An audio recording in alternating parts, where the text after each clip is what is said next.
Hi viewers, this is MK. இன்றைக்கி ஒரு டேஸ்ட்டான மிளகா பஜ்ஜி எப்படி செய்யலான்னு பார்க்கலாங்க.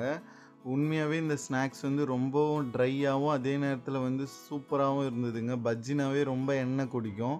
ஆனால் அந்த மாதிரி இல்லாமல் இது வந்து ரொம்பவும் ட்ரையாக அதே நேரத்தில் ரொம்ப சாஃப்டாகவும் இருந்ததுங்க. கண்டிப்பாக இந்த மாதிரி ட்ரை பண்ணுங்கள். எல்லாருமே ரொம்ப பிடிக்கும். கண்டிப்பாக இதை ட்ரை பண்ணி பார்த்துட்டு கமெண்ட் பண்ணுங்கள். வாங்க எப்படி செய்யலான்னு பார்க்கலாங்க. அதுக்கு ஒரு கப்பில் கடலை மாவு எடுத்துக்கலாங்க.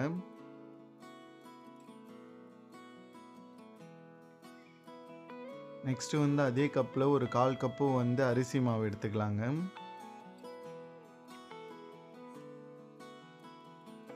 தேவையான அளவு ஃபுட் கலர் வந்து இந்த ஸ்டேஜில் சேர்த்துடலாங்க.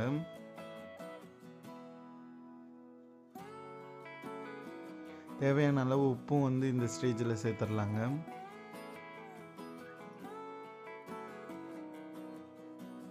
நெக்ஸ்ட்டு ஒரு ஸ்பூன் வந்து ஜீரா பவுடர் சேர்த்துடலாங்க.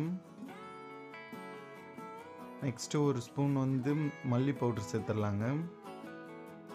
நெக்ஸ்ட்டு காரத்துக்கு ஏற்ற மாதிரி வந்து நீங்கள் சில்லி பவுடர் சேர்த்துக்குங்க.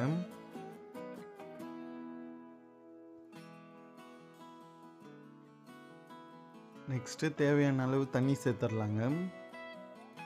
தண்ணி வந்து கரெக்டாக வந்து சேருங்க. ரொம்ப தண்ணியாக ஆயிடுச்சுன்னா அதனால தாங்க பஜ்ஜி வந்து ரொம்ப எண்ணெய் குடிக்கும். ஸோ அதனால் வந்து தண்ணியை வந்து கரெக்டான ரேஷியோவில் நீங்கள் சேர்த்தா தான் ஆயில் வந்து ரொம்ப பஜ்ஜியில் இருக்குமா இருக்காதான்றது முடிவு பண்ணும். ஸோ அதனால் வந்து நீங்கள் கரெக்டான பதத்தில் மாவு பிசைகிறது தான் வந்து பஜ்ஜிக்கு கரெக்டாக இருக்குங்க. இல்லைனா ரொம்ப தண்ணியாக இது பண்ணிட்டிங்கன்னா பஜ்ஜியில் வந்து ரொம்ப ஆயில் கொத்துக்கும். ஸோ சாப்பிட்றதுக்கும் ரொம்ப கஷ்டமாக இருக்குங்க.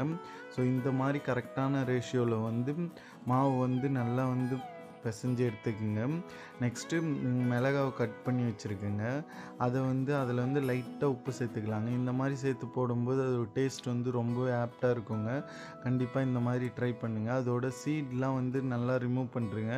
இல்லைனா இப்போ வர மிளகாலாம் கொஞ்சம் காரமாக இருக்கிற மாதிரி இருக்குங்க. குட்டீஸ்லாம் வந்து ரொம்ப லைக் பண்ண மாட்டாங்க அப்புறம் காரமாக இருந்தால். ஸோ அதனால் கரெக்டாக இந்த மாதிரி எடுத்து ஒன்று ஒன்றா வந்து கடாயில் சேர்த்துடலாங்க.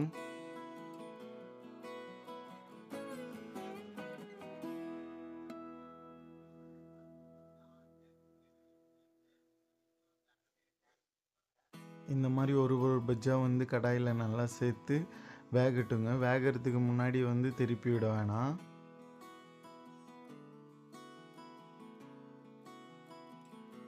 நல்லா இந்த மாதிரி வெந்ததுக்கப்புறம் ஒரு சைடும் வந்து தனித்தனியாக அப்படியே திருப்பி விடலாம். திருப்பி விட்டு அப்படியே எடுத்தாக்கா வெந்த பிறகு பாருங்கள் எவ்வளோ சூப்பராக வந்து பஜ்ஜி வந்திருக்குன்னு. கண்டிப்பாக இதை ட்ரை பண்ணி பாருங்கள். தேங்க்யூ.